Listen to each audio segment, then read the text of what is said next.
大山呐，15000买你的果园加磨坊，考虑怎么样了？王宝成，我爹手术费还差3万，我那果园加磨坊怎么也得3、4万，你是来趁火打劫的吧？大山，你这话就不对了。你满园子的果子卖给谁？你那破磨坊有人要吗？15000不少了，你拿着钱，你爹就能进手术室。你非要算那么清，除了王宝成，东山镇还有谁愿意接你这烫手山芋？王宝成，那几个收果子的突然改口压价，你敢说跟你没关系？年轻人，火气别这么大。合同我给你带来了，签了字，你爹的命就保住了。你要是不签也行，回去守着你的破磨坊，看着满园子的果子烂在地里，然后给你爹准备后事吧。这就对了。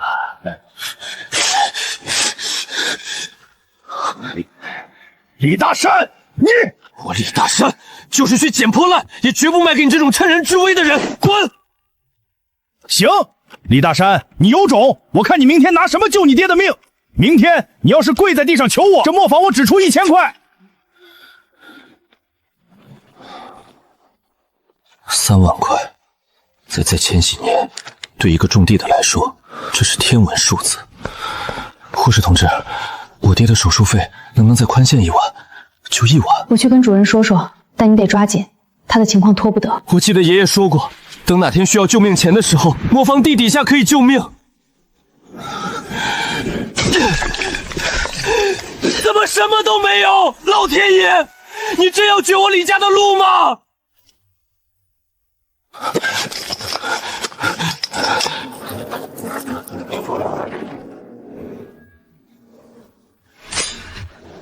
这是1980年的生山猴票。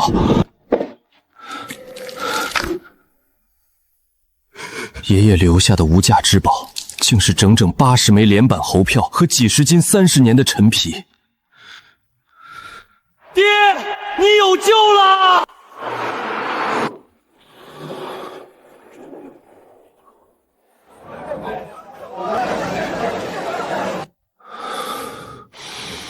老板，收老邮票吗？普通的信邮票就别拿出来了，耽误功夫。掀开，原角全品线，连号整版，这不可能！小兄弟，你这哪儿来的？祖传的。老板，一句话，吃得下吗？我急等钱救命，不乱喊价。吃不下，我出门左转去对面的大兴。吃得下，太能吃下了。现在单枚猴票市价1200左右，但你这是整版全品季，极其难得，我给你算溢价，10万块，一口价，现款。10万可以，但我只要现金。没问题，马上安排去银行提款。10万块还不够。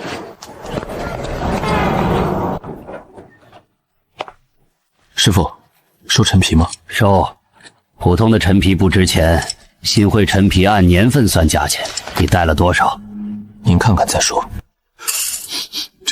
这味道，这是梅江核心产区的圈猪肝，好东西，真正的30年新灰老陈皮，入药的极品药引子。小兄弟，这东西你哪来的？祖传的。卖吗？卖，我爹做手术，急等钱用。你这半斤全是极品，现在市面上根本有价无市。我出2万块，一口价，成交。爸，手术费交上了，下午就安排手术。李大山那个愣头青，昨天放狠话，哼，我看他能硬气到什么时候？今天他爹要是还没交手术费，就得从病房里滚出去。还是王老板有眼线，那小子肯定得跪着来求你。到时候那磨坊我只出1000块，多1分都不给。哈哈哈哈！果然被赶出去了。走廊里打地铺的滋味好受吗？李大山，李大山，你出来，别躲了，我都看见了，没钱交费被医院赶出去了吧？我早说了，在这东山界，不听我王宝成的话，你就是死路一条。王宝成一大清早在医院里叫魂呢。你爹呢？被扔太平间了？闭上你的臭嘴，看清楚了。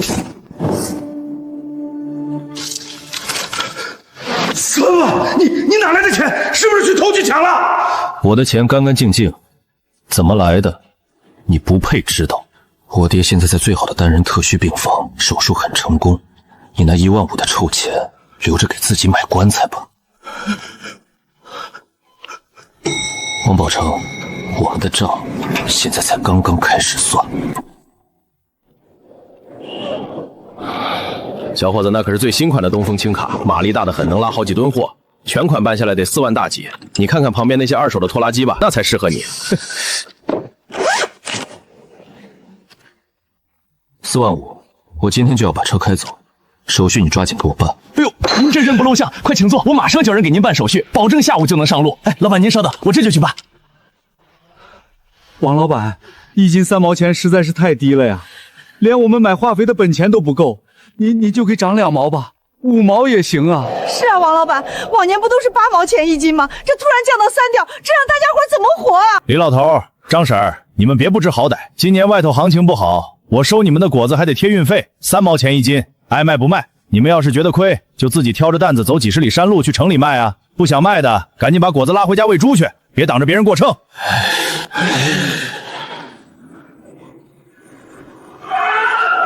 我的乖乖，这是哪个大老板进村了？这车真阔气，这可是大东风啊，得好几万吧？肯定是城里来收果子的大客商。我回来了。李大山，你怎么开着这车回来了？你从哪儿偷的？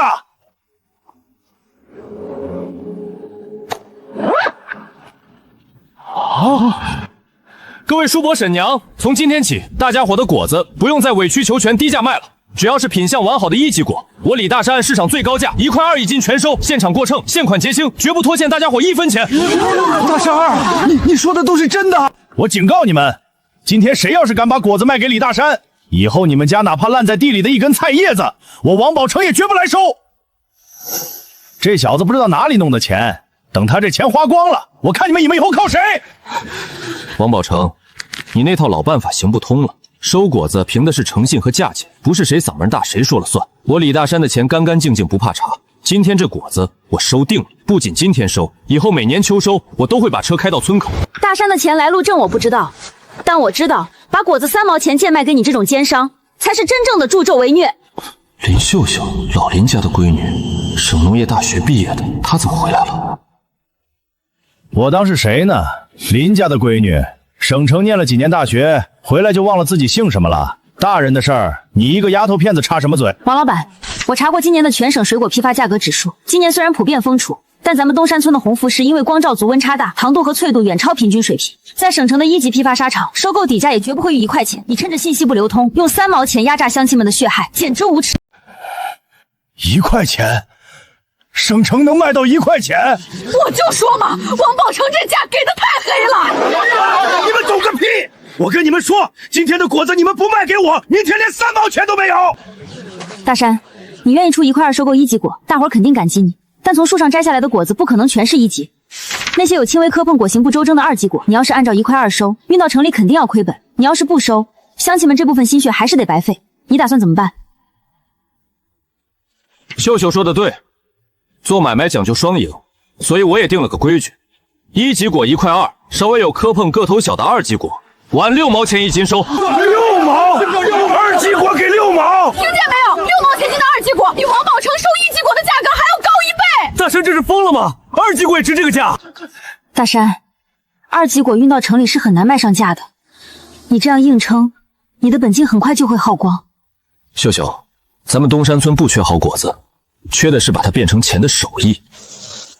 那些2级果我不拿去当鲜果卖，我有大用处。这是什么？祖传的，等忙过这2天你就知道了。李大山，你给我等着！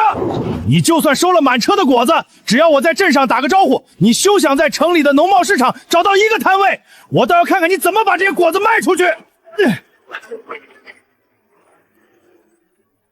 呸！谁稀罕你？大山，叔第一个把果子卖给你。李叔，别急，先过秤，我给您记上。大山，王宝成他毕竟在城里在农里农贸市场混了这么多年，人脉广，你这车果子打算往哪儿销？谁说我要去农贸市场这种低端的地方跟他们抢饭碗了？秀秀，你懂技术，懂质检，我想聘请你做我的技术顾问，帮我给咱们村的果子出一份最权威的检测报告。明天我要带着这车果子去敲开城里最大的连锁超市的大门。好，我帮你。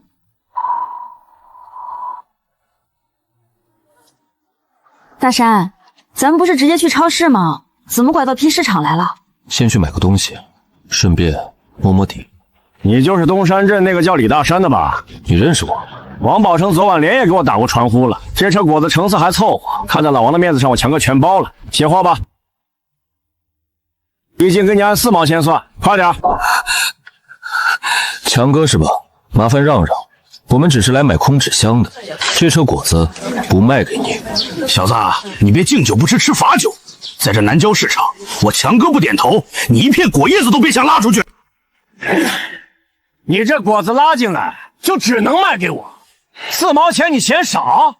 信不信我一句话，让你3毛钱都卖不出去，烂在车里都没人敢收。那你可得把眼睛睁大了，看好我这车果子是怎么卖出去的。秀秀，坐稳了。嘿，李大山，我看你能硬气到什么时候？你这车果子绝对走不出省城。大山，咱们现在去哪儿？纸箱没买到。不去批发市场了，那里是给那些没底气、没门路的果农准备的。咱们手里攥着全省最顶级的精果，还有你这份大学实验室数据报告。咱们现在就去给这车果子找个配得上她的婆家。家家乐，大山，那是外资连锁超市，门槛很高的。门槛高才好，门槛低了谁都能进。走走，跟我去敲敲门。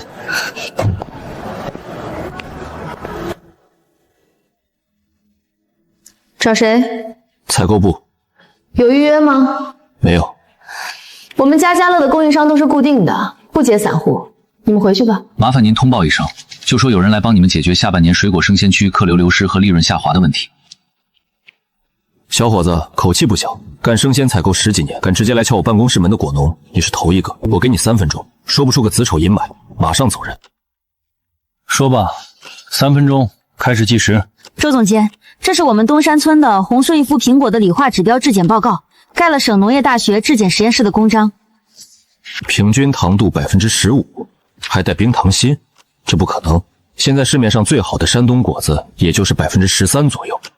你们这份报告是不是弄虚作假？是真是假，舌头不会骗人。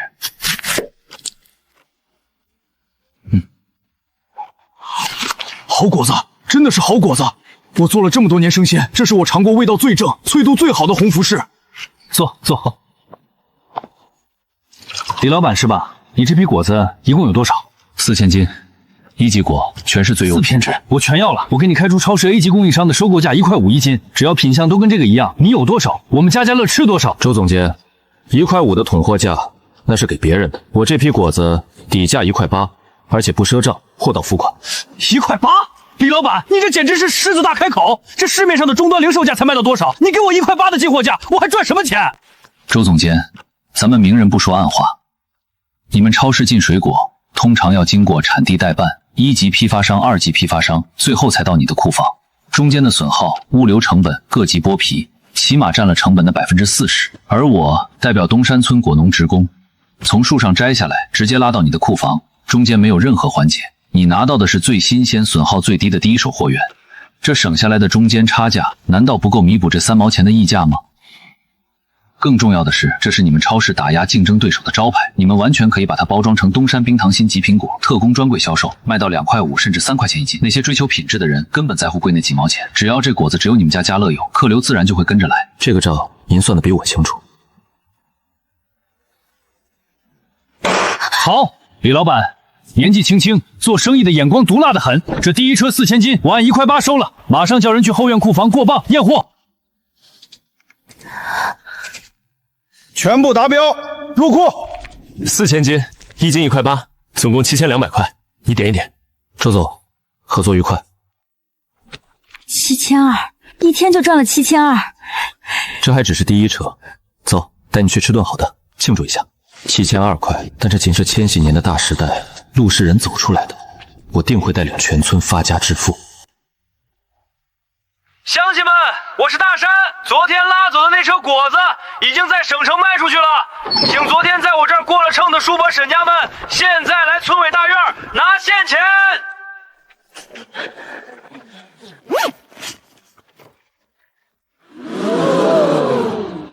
大山，这得多少米啊？李叔，400斤1级果，480块，您点点。够数，1分都不差。大山，叔种了一辈子苹果，以前兜里连200都剩不下，叔都不知道怎么感谢你了。大伙儿静一静，昨天还有将近1000斤的2级果，个头小点或者有树枝划伤的，我说了按6毛钱收，钱在这儿，大家照单来领。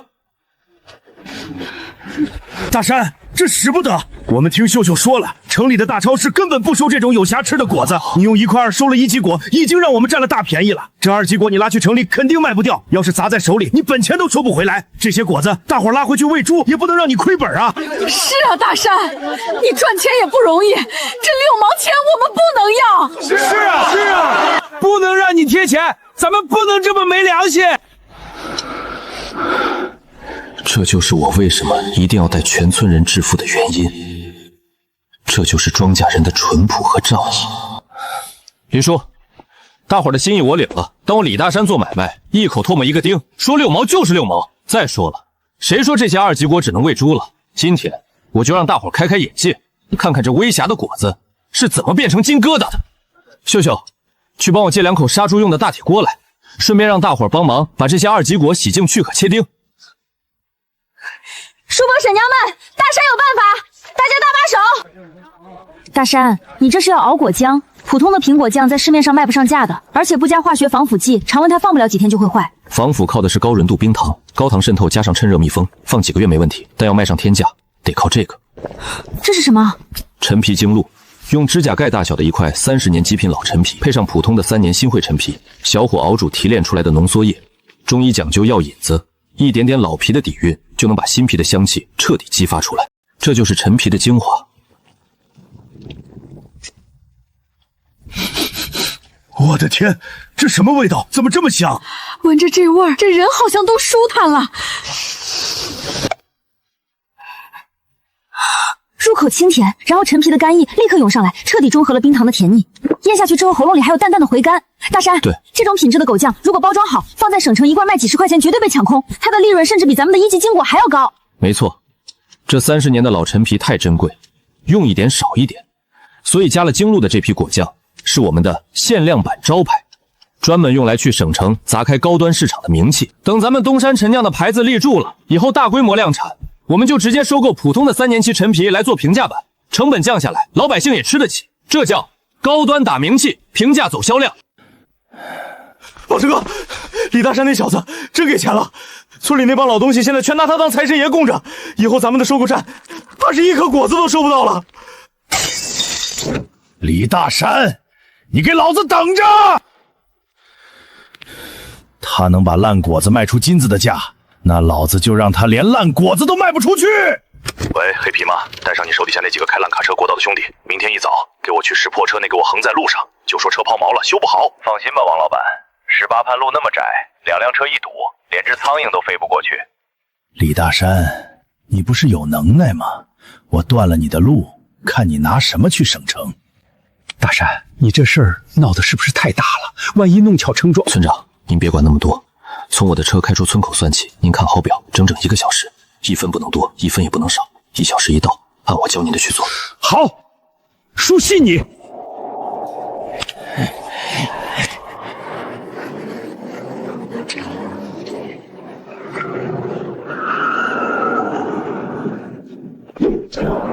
没看见前面车坏了吗？修车呢。兄弟，大家都是跑江湖的，行个方便，挪个道让我过去。你就是东山村的李大山吧？实话告诉你，哥几个今天在这儿修的就是你这辆车。哟，妹子，掏什么呢？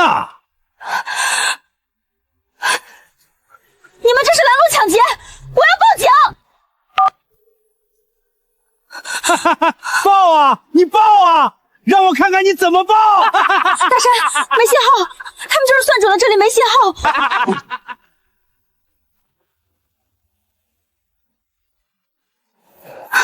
兄弟，我也不为难你，王老板说了，你这辆车只要赶出18环，就得留下买路来，1斤果子交5毛钱的养树费。你这车少说4000斤，2000块，交了钱我立马让人挪车。你走你的阳关道，我过我的独木桥，怎么样？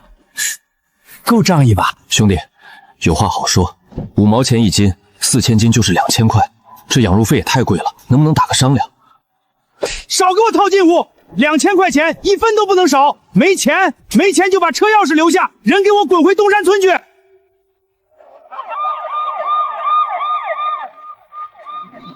老大，怎么来的这么快？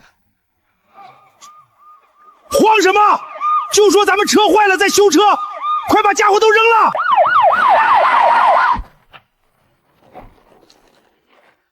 都不许动，双手抱头蹲下。同志误会，全是误会啊！我们车抛锚了，正在这修车呢。修车？修车需要拿钢筋撬棍修吗？修车需要把2辆车横过来，把双向车道全堵死吗？车匪路霸持械抢劫，全部铐起来，带回局里突审。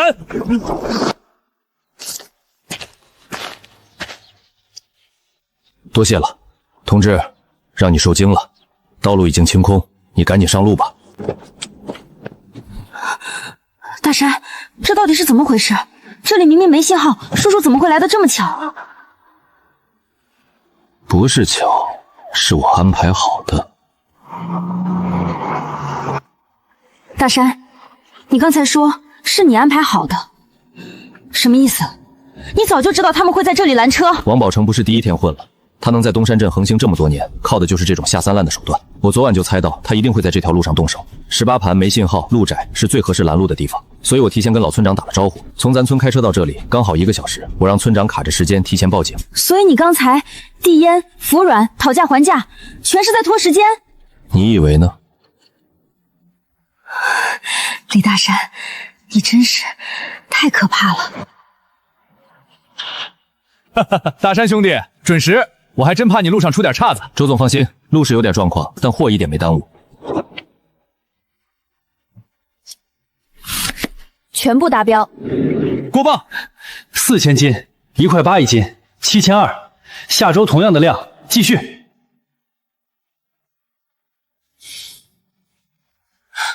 合作愉快。先生，我们这里不接受推销。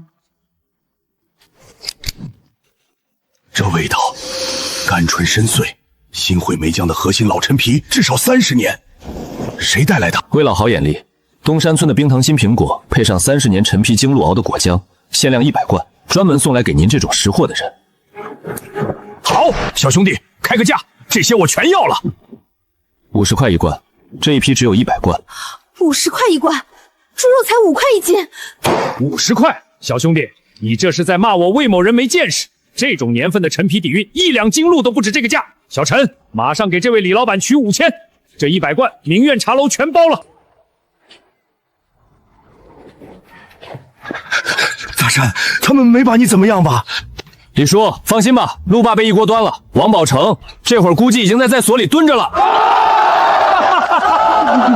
乡亲们，这一趟去省城，咱们的4000斤1级红富士在家乐超市全卖出去了。我来给你们分钱。咱们昨天熬的那批葛酱，在省城最高档的名媛茶楼卖到了50块一罐，100罐5000块。老板说了，以后每个月都要。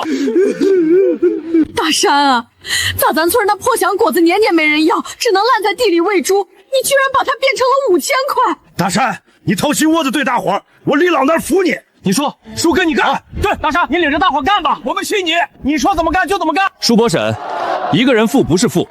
我李大山今天在这儿起个誓，我要成立东山果业合作社。从今天起，大家把果园的产出统购统销给合作社。我李大山个人出资，在村里建一个标准化的果浆加工车间和冷库，带领大家一起致富。只要大家加入，以后所有符合标准的1级果，合作投倒底收购价1块5；2级果咱们自己消化做高端果酱。年底合作社的利润拿出一部分，按大伙果园的规模分红，让大家不仅是果农，更是股东。我入股，我也入，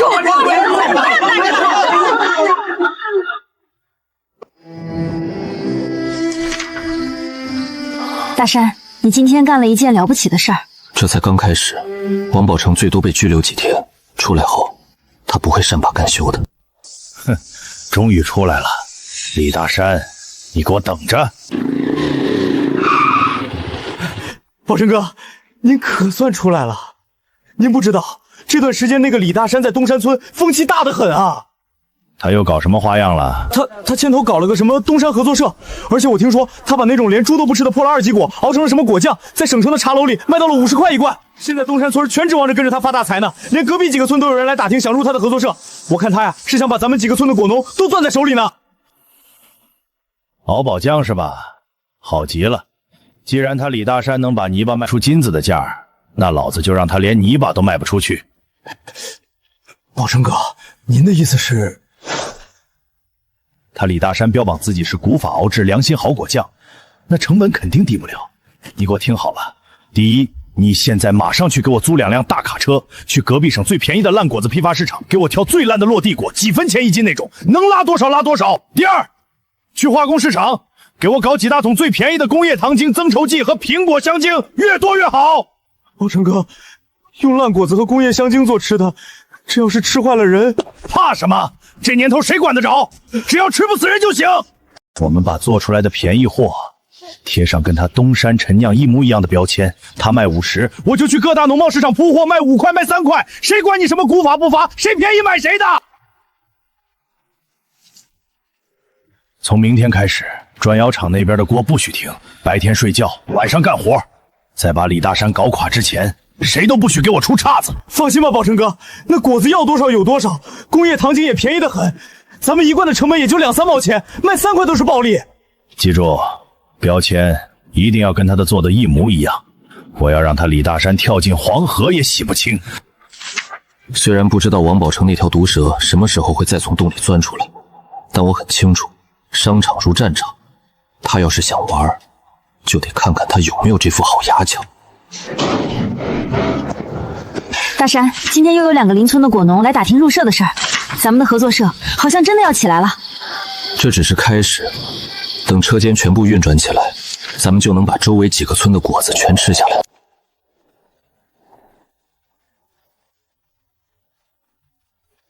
张婶儿，火候差不多了，准备起锅封装。好嘞，大山，你放心，咱们现在可都是拿工资的正式工人了，这点手艺绝不含糊。李大山，谁是李大山？马上叫他出来！我就是李大山。几位领导有什么指示？李大山，你还有脸问指示？看看你们做的好事儿！这2天，县城和省市接连发生10几起急性肠胃炎和食物中毒事件，还有2个老人进了重症监护室。经过调查，他们全都是吃了你们东山陈酿的果酱。现在，我依法查封你们的加工车间，所有产品立刻下架。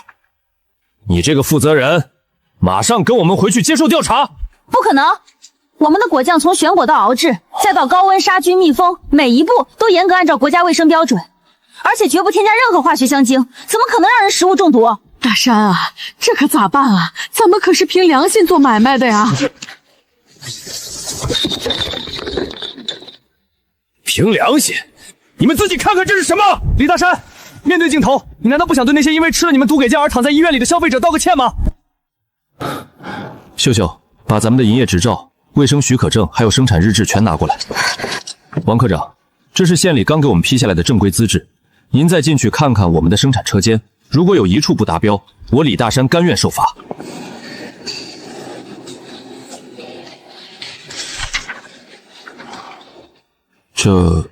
你们的生产条件确实达标了。王科长，记者同志，这标签确实仿得很像，但假的就是假的，永远真不了。我们东山陈酿的核心是30年的新会极品老陈皮提炼的精露，这股陈年药香，任何廉价工业香精勾兑不出来。这批假货是从哪里流出来的？王科长，您只要查一下渠道，很快就会知道。有人要搞垮我们。你的意思是，有人贴牌造假？东山镇上能做这种事的，只有一个人，王宝成。李老板，你有证据吗？没有确凿证据，但我可以让他在3天内自己露出狐狸尾巴。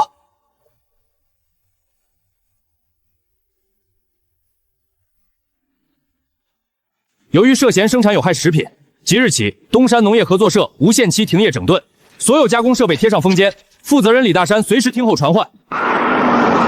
本台报道，县卫生局、工商局联合行动，查封了一家涉嫌生产有毒食品的合作社。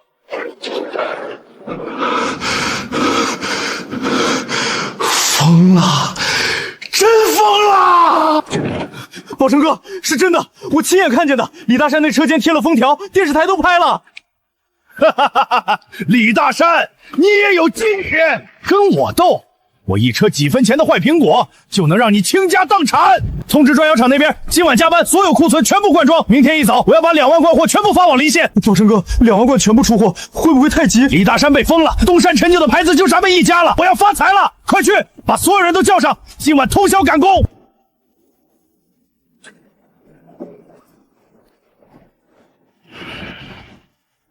都给我动作快点儿！天亮之前必须把这2万罐货全部装车。各小组注意，嫌疑人已进入窝点，等待命令，不要打草惊蛇。王宝成，你在里面做的越欢，外面的网就收得越紧，今晚就是你的死期。收网。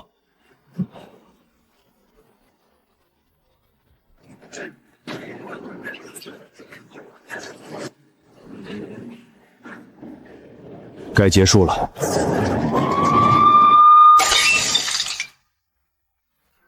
是条子，怎么？都不许动，双手抱头蹲下！你们干什么？我就是做小买卖的，你们凭什么抓人？做小买卖，用几分钱的烂苹果、工业糖粒劣质增稠剂，在没有卫生许可的废弃窑洞里大批量勾兑伪劣食品，这是在违法。李大山，你不是被查封了吗？电视上明明播了。电视上的新闻是我专门为你量身定制，我不让电视台播出那条假新闻，你怎么会放松警惕？然后怎么敢肆无忌惮的连夜赶工呢？你算计我，李大山，你无耻！王宝成，你纠局车匪路霸的案子才多久？现在又顶风作案，生产有害食品，涉案金额巨大，数罪并罚，把牢底坐穿吧，带走。大山，快看，县电视台早间新闻滚动播放打假行动了。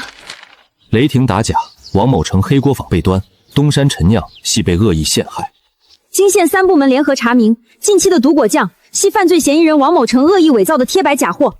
真正的东山陈酿生产商东山农业合作社拥有全套合法资质，生产车间达到极高卫生标准，请广大市民认准防伪标示，放心购买。大山，咱们洗清了，咱们是清白的。老天有眼啊！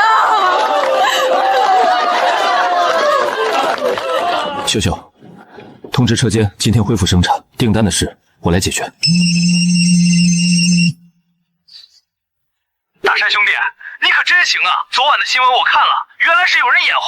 你不知道，今天一早咱们超市的客服电话都被打爆了，全都是来问有没有正宗东山陈酿果酱的。周总监，那咱们的合作加大单，翻倍加单，我找总经理特批了。虽然你们的条形码还在办，但是可以在生鲜区设专柜散口销售。明天给我送8000斤苹果，外加500罐果酱。没问题，保质保量，明天准时送到。乡亲们，王宝成倒了，危机解除了。等咱们的条形码正式批下来，全省的连锁超市咱们都能进。从现在起，东山合作社正式开足马力，大干一场。这个时代邪不压正，真正的金子不怕火炼。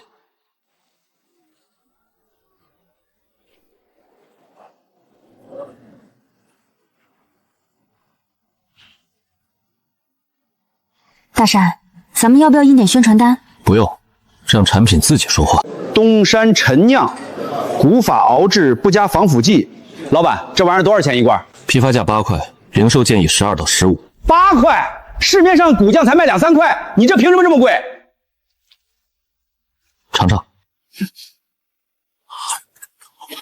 怎么有一股陈皮的香味儿，还挺上头的。我们用的是东山村的冰糖新苹果，配上古法熬制的陈皮精露，没有一滴工业香精。好东西，老板，给我订1000箱，临县的代理权能不能给我？李老板，这假酱口感确实绝了。现在的人越来越讲究健康，这东西放精品区绝对好卖。我订500箱，我也要300箱。我们县城的供销社正缺这种高端货。大山，光是今天上午意向订单就超过3000箱了。稳住，真正的暗账还没开始。赵总。这人叫赵瑞，是康泰食品集团的华南区销售总监。康泰是国内最大的果酱巨头，市面上那些2、3块钱一罐的低端果酱，70%都是他们家的。 8块钱一罐，里面是加了金子还是加了仙丹？各位老板，做生意讲究和气生财，但也得懂规矩。我们康泰集团今年刚上了3条新生产线，葛酱批发价下调10%，跟着康泰走，保证你们利润丰厚。但是我赵某人今天把话放在这儿，康泰的货和这种不知所谓的高价杂牌，在渠道上是水火不容的。今天谁要是签了他的单子，那就是我们康泰的竞争对手，以后康泰集团旗下的所有产品将永远停止对他的供货。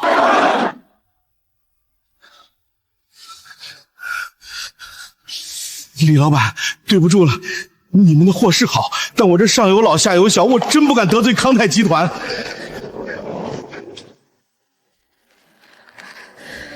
年轻人做实业不是过家家，你以为用点好苹果少放点香精就能抢我的市场？消费者只认便宜，我用1毛钱成本的工业糖精就能做出比你8块钱还要甜的口感。在这个行业里，我赵瑞经营了10几年，渠道、人脉、价格，哪一样你比得了？我劝你别拿鸡蛋碰石头。我赵瑞不点头，你的一罐果酱也休想摆上正规超市的货面。赵总，既然你觉得消费者只认便宜，那我们就来打个赌，怎么样？赌什么？就赌你这种靠工业糖精和低价垄断的时代已经结束了。我李大山今天不仅不会滚回去，我还要在3个月内让东山陈酿在省城高端超市的销量彻底踩着你们康泰的头顶过去。好，我赵瑞在上海沉浮10几年，还没见过这么不知天高地厚的，我倒要看看你连经销商的门都进不去，怎么踩着我的头过去。刚才永科人多，我没挤进来，手底下供着6个县的供销社，在旁边康泰的赵总，去年他的业务员来找过我3次，价格一次比一次低，我都给推了。为什么？因为这东西好不好，舌头不会骗人。赵瑞说渠道和人脉比产品重要，那是在放屁。我做了20年生意，见过靠关系横行的，见过靠降价抢市场的，最后能留下来的全是把东西做好的。那些走捷径的，风光个3、5年，最后呢，你们等着看吧。1000箱，先试试水，价钱照你说的8块，1分不少。赵瑞说渠道比产品重要，那是他说的。我做了20年，只认一条，东西好，回头客自然多。小伙子好好做，他堵不住所有的路。我20年前摆地摊的时候，本钱都是借的，都没有，也没见谁断过我的路。做生意靠的不是谁的脸色，靠的是这儿。好好做，你们这东西能走得远。对了，年轻人，赵瑞刚才说连经销商的门都进不去，他错了。你不是进不去，你是还没遇到对的人。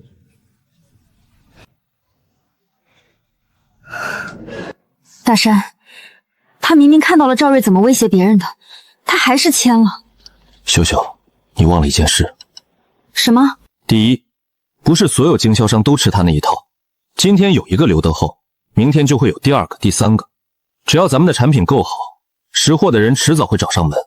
这个江湖有赵瑞那样的人，同样也有刘德厚这样的人。不过光靠一个刘德厚不够，赵瑞堵死了传统渠道，那我们就去走那条他管不着的路。百克马外资大卖场？对，收拾东西，咱们去会会这家跨国巨头。陈总监，客人到了。李先生，我只有15分钟。百克马的供应商体系很严格，说说看，你们有什么？我们有最好的产品。百克马进入中国市场，需要真正有差异化、有本土文化底蕴的产品来提升卖场格调，否则永远走不出廉价促销的泥潭。我们东山陈酿狗酱用的是30年新会老陈皮做引子，古法熬制，不加一滴工业香精。我听说过你们，明苑茶楼、家家乐超市也在卖你们的鲜果和管酱，所以你们已经有2个渠道了，我为什么要给你们百克马的货架？陈总监问得好，明苑茶楼是餐饮渠道，家家乐是本土超市，但百克马是外资连锁，面向的是省城最高端、最有消费力的客群。我们的果酱放在百克马和放在其他渠道，品牌字调完全不同。这是我们的产能数据和质检报告，目前日产能1万罐。我们现在给其他渠道的供货量有限，但如果百克马愿意深度合作，我们可以优先保障百克马的货源，且给到比所有渠道更低的直供价。直供价低多少？比家家乐的拿货价低10%。那家家乐知道了，不会找你麻烦。商场如战场，家家乐是本度超市，走的是中端路线；百克玛是外资，走的是高端路线。我们的产品线本来就有分层，普通版走家家乐，升级版走百克玛，互不冲突。而且这是我们新研发的限量版陈皮精露浓缩液，可以直接供百克玛做自有品牌的矫正基底，这个其他渠道拿不到。李老板，你是有备而来。你一份生鲜辅料专柜的直供合同，首批试水订单5万罐。我要让这款果酱在这个周末百克玛省城旗舰店开业的时候，摆在最显眼的位置。5万罐，大山，咱们的产能……回去加生产线。陈总监，合作愉快。李老板，我很期待周末开业，希望你们的货能准时送到。赵总，刚收到消息，李大山去了百克玛总部。百克玛？那个外资超市？他去那儿干什么？他跟百克玛签了供货合同，听说是5万罐果酱这周末铺货，而且是独家首发。5万罐独家首发，他李大山凭什么？百克玛独家首刷，李大山这是要绕过所有经销商，直接切做高端市场的蛋糕。赵总，那我们怎么办？百克玛再牛，也就是一家店，传统渠道还在我手里。他李大山能进一家外资超市，能进千家万户的小卖部吗？通知产部调整配方，压缩成本。我要把果酱的批发价再降20%。赵总，再降的话，口感可能就……他们吃出好坏吗？便宜就是硬道理。李大山想用高端货抢市场，我就用低价把他淹死。5万罐，1罐8块，那就是40万。这只是第一的。秀秀，回去告诉李厂长，生产线该开足马力了。赵瑞，你以为低价是万能药？等你把成本压缩到极限的时候，就是你自掘坟墓的开始。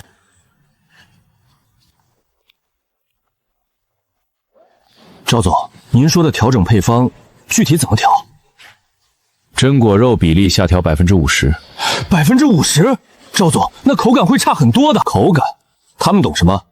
便宜就行，糖精多加1倍，果胶多加1倍，甜度上去了，粘稠度上去了，谁吃得出来少梅少桂果肉？可是赵总，糖精加太多会有苦味的余味，而且保质期也会受影响。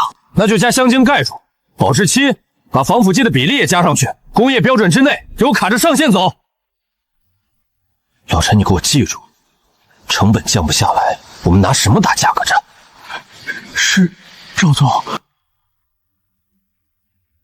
还行。这批货成本降了多少？原来1罐的成本是1块2，现在可以压到6毛钱。6毛钱，市场上卖3块，批发1块5，利润翻倍。好，从今天起，所有生产线都按这个配方走。我要在1个月内把康泰奖酱的市场份额从70%做到90%。康泰果酱大促，买1送1，批发底价再降30%。发了！胖老板，这味道怎么感觉比以前甜了不少，还有点怪怪的。甜还不好，现在老百姓就认甜，便宜就是样道理。1块5进的货，你回去卖2块5，一天走几百箱，轻轻松松。那给我来50箱吧。50箱够谁吃的？最少100箱，康泰的货不愁卖。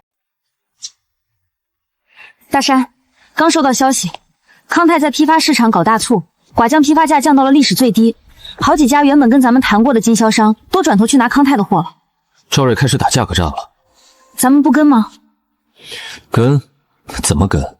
咱们的果酱是真材实料，他康泰的果酱，你敢信那里面有多少是真果子？可是，如果康泰用低价抢走所有经销商，咱们的市场份额会被挤没的。秀秀，你知道什么叫欲使其灭亡，必先使其疯狂吗？什么意思？他赵瑞要把成本压到6毛钱1罐，你知道那意味着什么吗？意味着真果肉几乎没有，全靠果胶和糖精撑场面。这种工业垃圾在冬天可能还能糊弄过去，但现在是3月，春天来了，气温正在回升，那种偷工减料、防腐工艺不达不雕的劣质狗酱放在常温货架上，用不了多久就会原形毕露，不需要我们动手。赵瑞自己挖的坑，他自己会跳下去。对，再降5个点，我要让李大山连哭都找不到地方。李大山，你拿什么跟我斗？跟我打价格战，你还嫩了10年。老王，你卖的是什么毒药？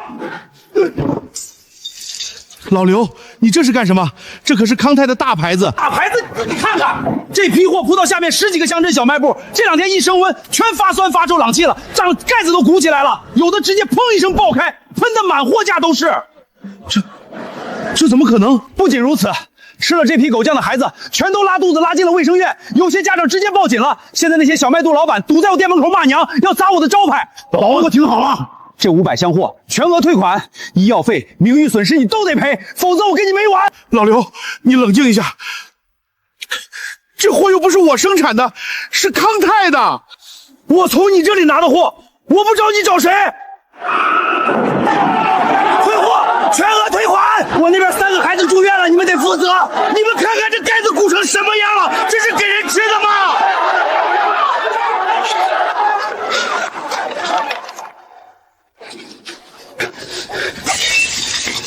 大家看看，这康泰的鲜果时光，孩子吃了上吐下泻。还我血汗钱，毒果酱害人不浅，无良厂家倒闭。赵瑞，外面退货的金额已经超过500万了。500万，你告诉我怎么办？副总，这是个意外，是生产部那边没把控好配比，糖精和防腐剂放少了才会发酵的，这不能全怪我呀！放屁！生产部是按照你下的死命令调整配方的，成本压缩50%，这是你亲口说的。真果肉换成工业果浆，糖精加倍，防腐剂卡上线，现在出了问题，你甩锅给生产部。赵瑞，联合调查组已经在楼下了，他们要查封我们的仓库，抽检所有批次的产品。这是整理的索赔清单，经销商索赔、消费者赔偿、罚款加起来，初步估计超过1000万。老板，我都是为了公司抢占市场啊！李大山那小子签了百克买5万罐货，我不打价格战，咱们的份额就全被他抢走了。所以你就用工业垃圾砸自己的招牌，康泰10几年的金字招牌全毁在你手里了。赵瑞，你被正式开除了，公司法务部会以渎职和损害公司重大利益起诉你。另外，工商那边已经立案了。生产销售伪灭产品罪，你自己跟叔叔解释去吧。张先生，请问康泰果酱变质事件你有何解释？我没有。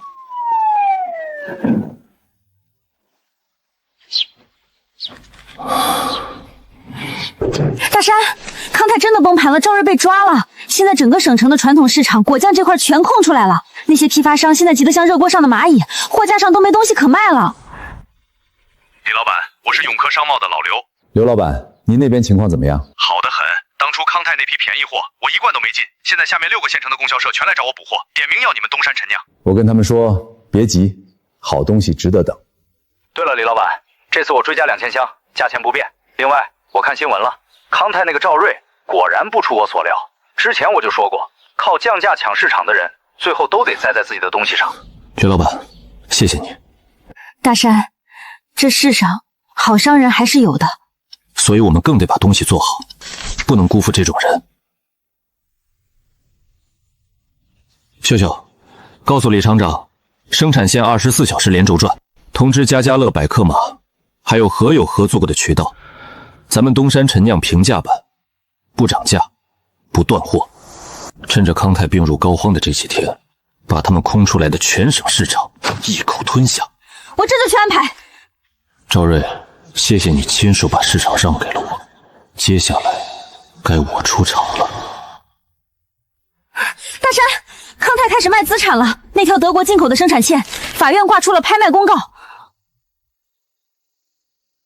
德国生产线多少钱？原价200多万，现在起拍价60万。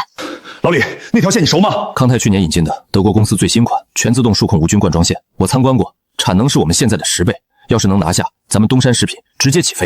钱律师，准备合同。老李，叫上2个懂设备的师傅，去省城。李大山，你还有脸来我们康泰？要不是你，副总叙旧的话就不说了。那条德国线60万，我现金全款，签不签？60万？你做梦！那条线光设备就200多万，就算现在急卖，少了150万免谈。副总，这是法院的资产保全通知。明天下午5点前，如果贵公司不能向其指定账户抓入50万的保证金，几处核心厂房就会被强制查封。60万现金，全款今天就能到账。钱。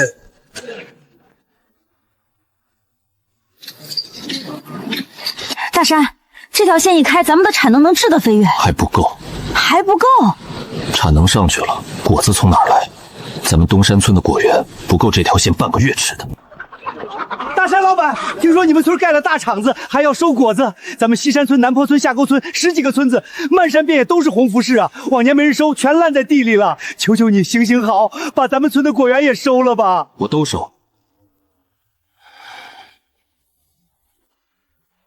各位叔伯，1年前我李大山跟你们一样，今天我既然有口肉吃，就绝不会让乡亲们只喝汤。从今天起，你们10几个村的果园全部并入东山合作社，统一标准，统购统销。从今天起，没有东山如山是勤奋，我要把这方圆百里的穷山恶水打造成最大的现代化果昔种植和深加工基地。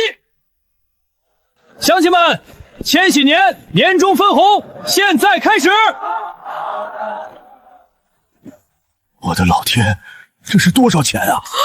我这辈子没见过这么多钱，800万，整整800万！乡亲们，东山合作社兄弟姐妹们，2年前咱们的果子只能烂在地里，别人都说穷山恶出刁民，但是今天咱们用双手、用良心、用最先进的技术砸碎了那个穷骨头。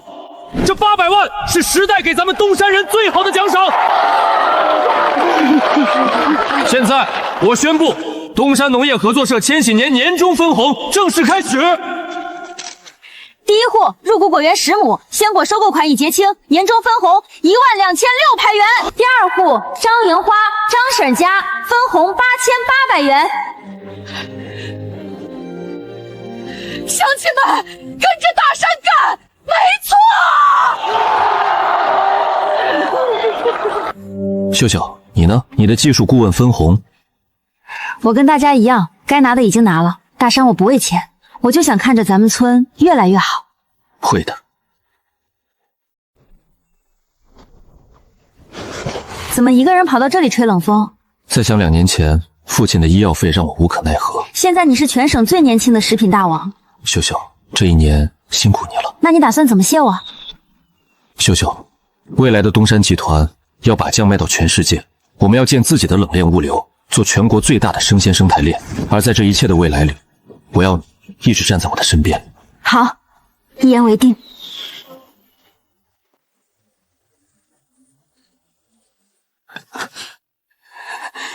大山判了。康泰毒果酱案宣判，原销售总监赵瑞获刑15年，东山镇恶王宝成数罪并罚，获刑12年。大山，你恨他们吗？不恨，他们把自己作死了。我要做的是带着活着的人往前走。秀秀，你说2年前咱们能想到今天这样吗？做梦都想不到。那你说再过1年咱们能想到什么？不想了，跟着你走就是了。手艺传家，诚信为本。你爷爷写的？他老人家要是知道他的陈皮和猴票救了他儿子的命，还救了整个村子，应该会高兴吧？一定会。千禧年，风起云涌，无数像李大山一样的普通人，在时代的浪潮中抓住了属于自己的机会。